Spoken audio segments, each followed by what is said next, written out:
Engineer Adams Cheyune or director wa Steam Investments Company kamponera akora umurimo ogu yatwereke bagenderire kukora. Tusuubira nti project eno ejja kumalawo $1 billion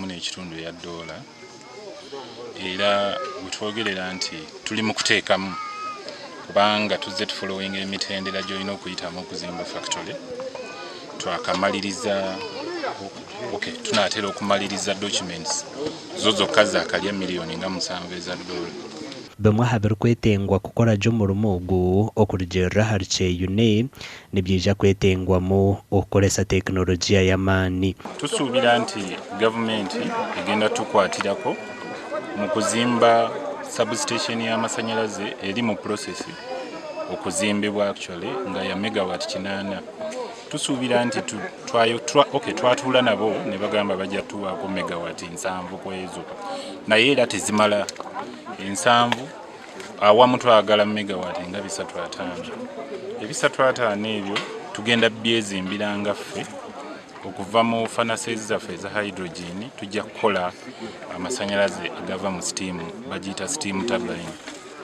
Tugisuubira okutuwa amasanyalaze agawerako as well as tugenda kuinstallinga wind turbines. Wind turbines ezo nazo tusuubira nti zijja kuba zitwongera ku masanyalaze. Abebembezi ba Rubanda ne bagira ngu eikorero ndigija kubahwera munonga. Factory erenda kutandika kandi emirimo y'abataka ni mingi terawe kugara bataka. We shall offer support to this investment. As you may realize,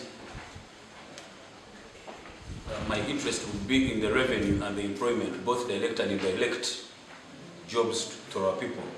Abatura nabo bategerize n'ekika kihango eikorero kutandika. Mutumikirize tukoragane nimwe turebe okutwamanya okubura tambura obuhango bw'umwanya ogubulimu abaraba bari habutaraho turaza kuganira nabo turebe okutwabatwariza nabwe bwije bulimwe burubweyo. Abataka bo muno balenda emirimo balenda ntunguka itakeri ryo ryo kureba village yone mwatwa akasete ako muntu asa ku kujango kamubeso kashwesa abana sitebo nalibo ka muntu obu yija twamanya ngo ebyo balimu nibyo ebyamazima. Kampani egi erakora umurimo ogu eraganise kukora horo ya district Okwombeka police ensya na nokuhera amashomero n'amarwariro nk'omuringo ogwo kuhamya omukago gwabo n'abantu.